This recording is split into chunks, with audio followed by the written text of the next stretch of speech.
Upper Echelon is brought to you by Deloitte. For innovative thinking and thorough strategic planning, turn to Deloitte. Our guest this week in the Upper Echelon, Dr. Martyn Davies, Chief Executive of Frontier Advisory. Martyn, going all the way back to your university career, I guess a poster child in many ways, BA Law, Honours in International Relations, a Master's, both cum laude, and a PhD in International Relations by the age of 25. You didn't get out much. Yeah, hi Hilton. I actually did. My life was on, and perhaps continues to be on, fast forward quite a bit. And I think the highlight of my university career was actually my sport. Despite I often say the danger of the roads today and even then, I survived and used to ride for SA University cycling. Played football at university as well, soccer. So that was what, but nevertheless, I was in, for some reason, I'm not really sure, I was in a bit of a rush. Perhaps it was my older brother. He was quite a competitive type. We remained very competitive, and perhaps that gave me the inspiration to do a bit of work as well. You're a faculty member at GIBS, the Gordon Institute for Business Science. Was it difficult to choose that position? Did they choose you? Did you have to decide? I mean, obviously, given your experience and given your career so far, I'm guessing there wasn't just one or two options. Hilton, look, I've had sort of concurrent sort of lives, if you will. It's the consulting advisory work, the academic work, the business school, I've always sort of done at the same time effectively, so I could never commit to one institution, and I certainly haven't. Over the years, I've done work with GIBS. I remain a part-time faculty member, but I nevertheless do work with other business schools, both internationally as well as here in South Africa as well. Henley Business School, for example, Wits Business School, and abroad. This last year, I was talking about academics. I was at Oxford for a bit, IE Business School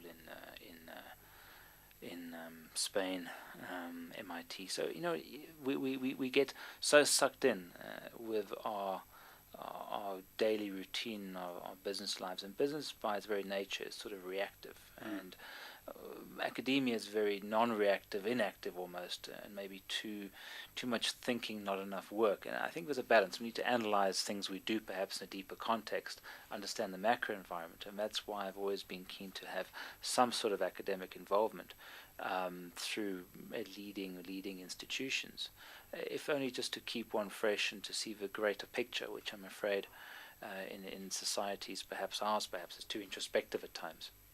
It keeps one sort of having a more broader, more most importantly, a global sort of view, I think. Your day job, if we could call it that, Chief Executive of Frontier Advisory, a research strategy and capital advisory firm that specializes in emerging markets. What's the idea behind Frontier Advisory? Frontier was formed almost 5 years ago. Frontier, we positioned ourselves, if we rewind to that time, even before that, I lived in Asia for many years, as you probably know, in the 90s, and spent an enormous amount of time in places like China and Singapore, Hong Kong, and Southeast Asia, and Korea. I was there for a few years. And clearly, the world has changed dramatically post-Lehman Brothers, post-September 2008. Now, that's not caused this shift, but it's accelerated this shift. And as the new world, I call it, arises, so South Africa's commercial relationships have also had to shift. The geoeconomics, I call it, the continent. So Front Advisory is, we see ourselves as a thought leaders, and certainly the practitioners, the leading practitioners, in having very, very strong networks, enormous amount of knowledge, and above all, abilities to assist our clients in these frontier emerging market economies. We very often half-jokingly say, and this is sort of a general sort of rule, is that we're maybe traditionally very comfortable in London, New York, Sydney, but far less comfortable in Beijing, in Mumbai, in Kuala Lumpur, in Jakarta, in Sao Paulo, in Lagos, and places like this. And that's sort of the reason for existence of Frontier, to navigate, to assist our clients operate and succeed in frontier and emerging market economies. The interest from clients over the past 5 years, I can only imagine that's grown dramatically. It has been. We of key markets. A lot of this has been facilitated. China's changed the world in every possible way, and will continue to. China underwrites African growth because of a commodity story. Asia's interest in Africa and the whole BRICS thing has become extremely topical. We are hosting the BRICS summit, as you know, in late March in Durban, and this is a very strategic event for our country. I think it's very important also for the region. So, I think the clients are responding to this. Multinationals, listed companies, sizable companies are responding to this new world and saying, well, how do we start to expand our business? Our own economy we're maybe a 2.5% economy. Asia remains significantly, higher growth, robust growth.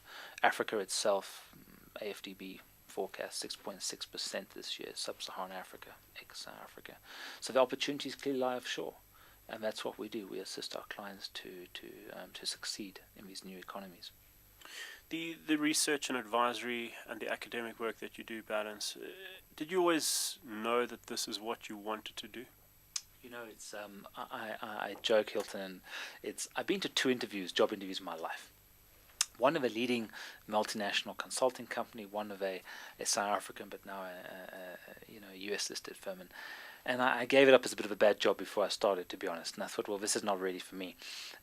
So I've always been very, very fortunate, and I often say this, but it's easier said than done. But in my case, I'm very fortunate to have been able to be almost the architect of everything I've done in my career. And when you're able to marry your passion and your profession, you don't actually work a day again the rest of your life, and that's what I do. Looking forward, is this what you'll continue doing? Looking forward, the world is a very very exciting place. It always has been, always will be for me. My involvement in the World Economic Forum in recent years, since 2005, effectively in various forms, and the various vehicles, initiatives the forum provides, has really given me a satellite view and a network, second to none in this region, and more importantly, I think globally as well. I think what's next, I think it's for me, we're looking for more maybe organizational firepower, if that makes sense. I think where to from here is I'll continue to have a very international exposure. Frontier will continue to go from strength to strength. There's no doubt about that, and we'll continue to focus on our core competence, frontier emerging market economies, and we'll continue to service our clients in the best way we possibly can. I think what will happen at a sort of macro picture. I was talking to a friend of mine last week who's the chief economist of MasterCard, Dr. Hedwig Wong, and we were talking about this and saying we're looking in the decade leading up to 2008. Only 3 countries in the world didn't grow. Only 3. It was Fiji, it was Congo DRC, and it was Zimbabwe. So we half jokingly said that you had to try really hard to fail as an economy the last decade pre-2008. So what this means going forward is that emerging markets, frontier and emerging markets, will have to do a lot more to continue to be attractive to capital. And going forward, we have to start to figure out which of those countries will succeed, which will falter, but above all, which are appealing to South African capital and multinational capital. You mentioned the World Economic Forum there and your involvement since 2005. You were a young global leader in 2010. What makes the forum so special? The forum is, I think Klaus Schwab is, it's a passion, a vision he's been pursuing since he was 31 years old, and now he's in his sort of mid-70s. And building an institution that truly is a world-leading, sort of thought-leading grouping of global decision-makers. I mean, Hilton, you were there in Davos last week, and you're part of it.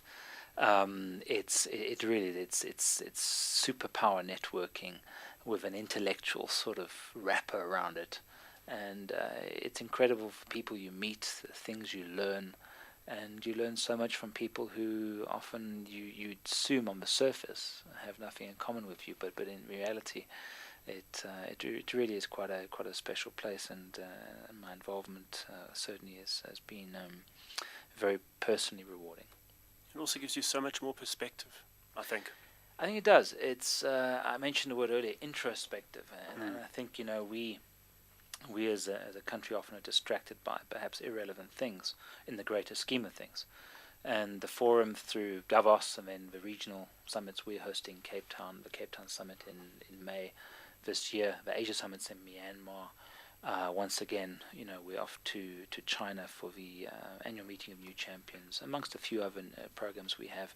YGLs have their own sort of itinerary as well, which is very optional things we do, which are quite good. So, above all, for me, it's created a network of very close friends in a very, very global environment, and it's a high trust network, and I think that's the most important.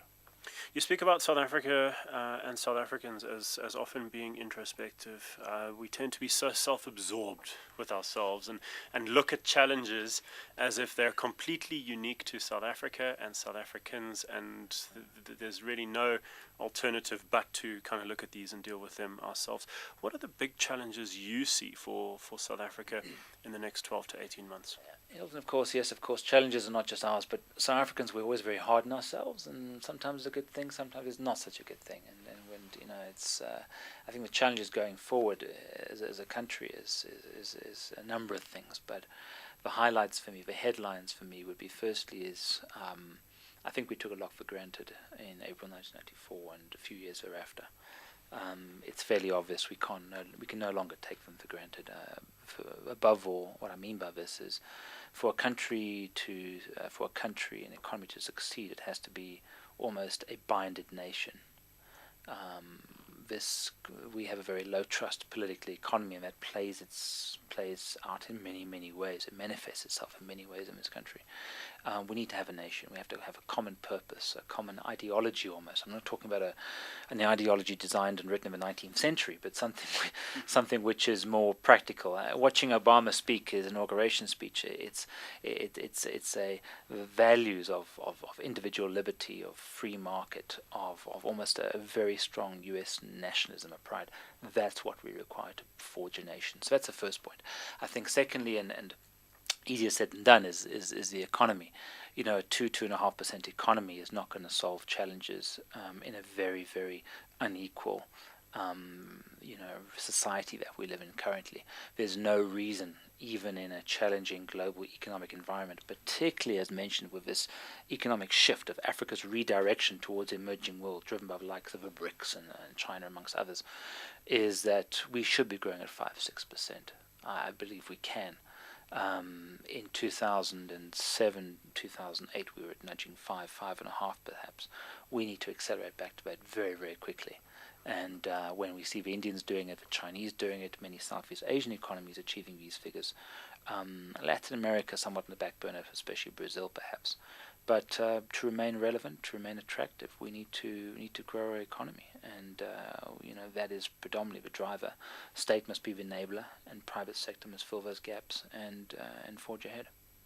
Martyn, Africa is increasingly being talked up as the next China, as the next Asia.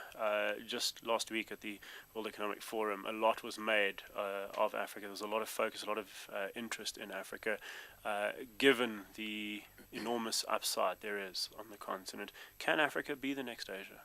Look, this is a question I have posed in recent times. I'll give you a few points. Firstly, we must not equate growth with development. There's a big difference.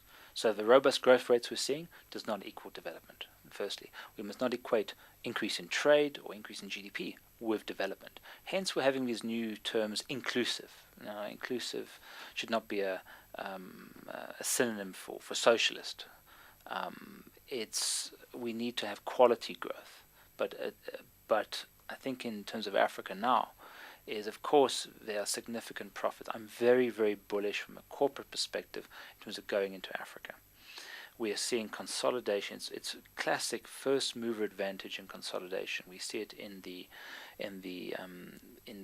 retail sector. So we have the ShopRites, we have the Pick and Pays, the Massmarts, and the like, consolidating and winning in those sectors. We've seen it in mobile telecoms. Clearly, the MTN story, the Vodacom story, Orange, sponsor of a soccer right now, Celtel and the like. First mover consolidation. We see it in the banking sector. Standard Bank, for example, and many other Ecobank and other banks following as well. We see it in private security sector. G4S is the single largest private sector employer on our continent. So we're going to start to see it in education. We will see it in healthcare. We'll start to see these first mover advantage sectors, and business will consolidate and profit from that. However, beyond the sales pitch, which is often espoused by firms like McKinsey and others, and I come back to this notion of development and answering your question, is Africa the next Asia? Will we see the Singapores, the Malaysias, the Koreas, the Indonesias perhaps, doubtful the Chinas, but will similar sort of dynamics emerge in Africa? Truly binded development. And what concerns me is almost the obsession we have as a continent with extractive industries. The amount of wasted energy we have in this country around extractive industries, particularly around the whole nationalization debate in recent years. It's a dead-end industry. It's diminishing. It's an industry of constantly diminishing returns. And something I say often about the future of Africa is taking a leaf out of Lee Kuan Yew's book, the former Prime Minister of Singapore, founding Prime Minister of Singapore, is that, he said, we started as a country in 1965. We had no resources, not even water. It took us a few years to realize that the only resource we needed, and our most important resource, was our people. So is Africa the next Asia? Asia's success has been based upon the development of human capital. When African states, leadership, and economies start to realize that extractive industry, solid minerals, oil and gas, don't really matter, and focus on what's really important, human capital development, only then will African states start to emulate or mimic and start to emerge as Asia has in the last 20, 30 years.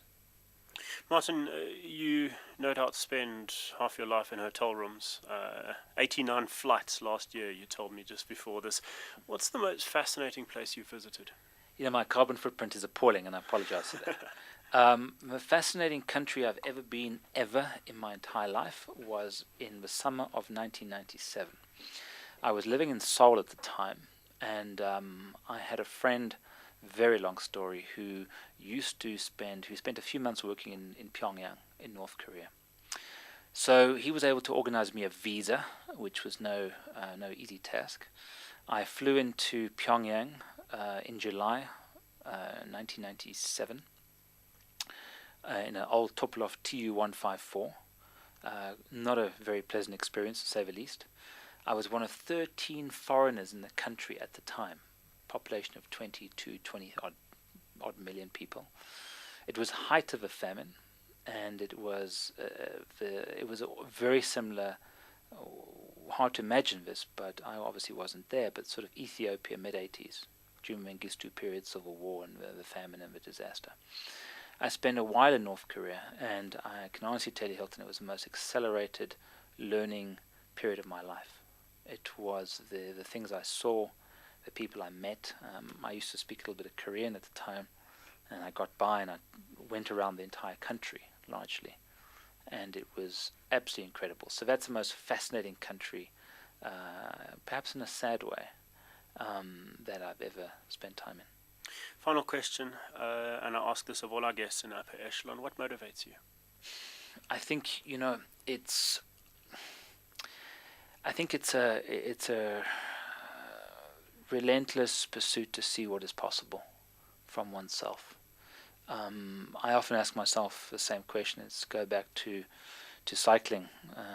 Lance Armstrong aside, it's a tough sport, and when you're going up Hekpoort or some rather hectic hill, you always ask yourself, why am I doing this? But you still do it. I think it's similar to that. I think it's an innate sort of competitive streak one has, but the competition is with oneself to see what you can achieve. But again, your achievements will also must be aligned and to your passions. If you're able to sort of do things you really, as I'm fortunate, I'm sure you're the same, do things you really want to do, you're passionate about, then undoubtedly you'll succeed. Dr. Martyn Davies is Chief Executive of Frontier Advisory, and Upper Echelon was brought to you by Deloitte for innovative thinking and thorough strategic planning. Turn to Deloitte.